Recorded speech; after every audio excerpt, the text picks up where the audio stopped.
How do you guys make decisions when you purchase things? No, I think it's very similar to that. I mean, you don't have 1,000 watches. Right. You've got some watches that you really appreciate the craftsmanship of. It's art Right. in a way.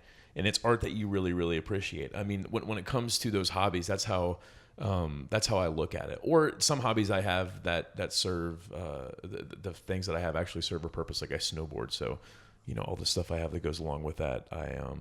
I absolutely have one pair of snow pants and a pair of gloves, and I don't have multiple pairs of pants and multiple pairs of gloves. I have exactly what I need. Yeah. But I'll tell you what, man. I wish I could sit here and say that if all your listeners, they went and watched our documentary, they bought all our books, they will never want to buy anything again. I mean, that's just not the case. That's not what we're offering.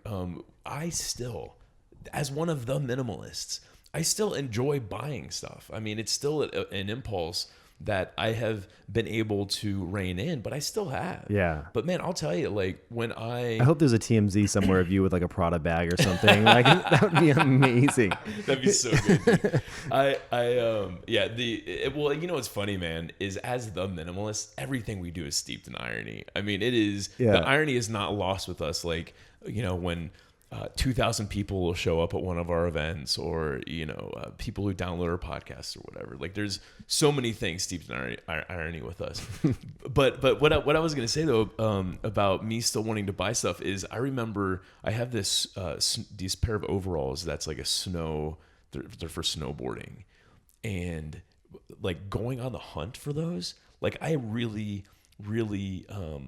it's not that I was getting some kind of like fix off of it, but I really enjoyed the experience of like comparing different overalls and reading the reviews and like really making this deliberate decision with buying a pair of these overalls that I know are going to last me 5 to 10 years. Yeah.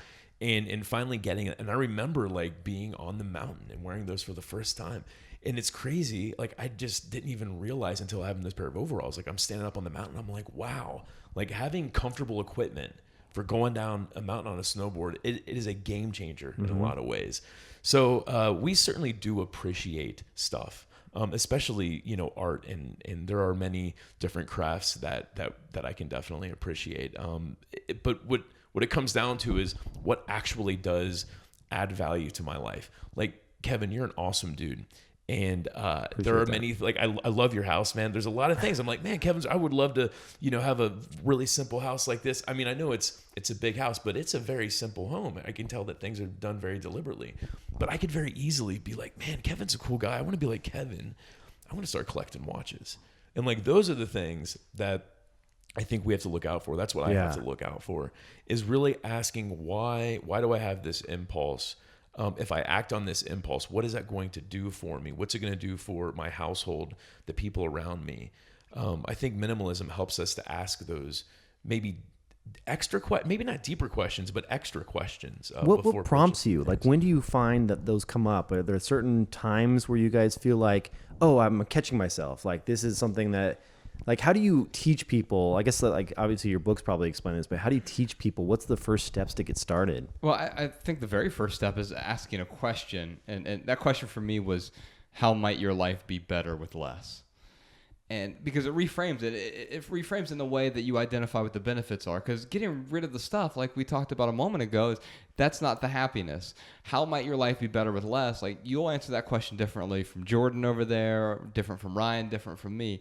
And that highlights what the benefits of simplifying might be for you. For me, it was getting out of debt.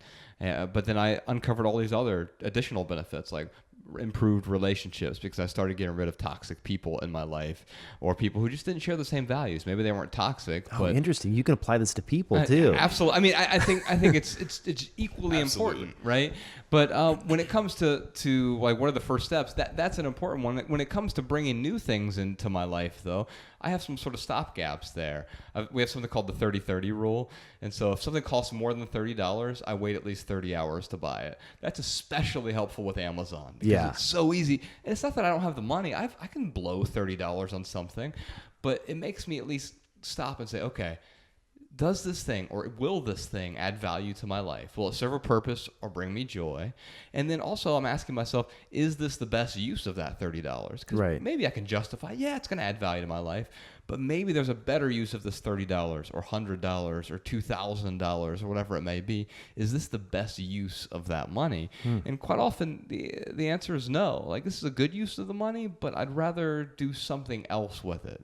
And just that pause allows me to ruminate in what I'm about to do, and I'm on the precipice of my next bad decision here. Let me stop and pause before I leap off of this cliff. Or after those 30 hours, if I'm like, yeah, definitely have decided this is the right thing to bring into my life, great. And the same thing is true when I'm letting go, because even now at age 37. I've been a minimalist for about almost 10 years now, and the things that added value to my life when I first embraced this lifestyle at 28, radically different now. I've got a 5-year-old, I have a partner, we live together, we're in a different city, and so I realized, like, oh, the things that add value today may not add value tomorrow, so I also have to be willing to let go of the new things I bring into my life so I can make room for whatever the future might hold. Yeah.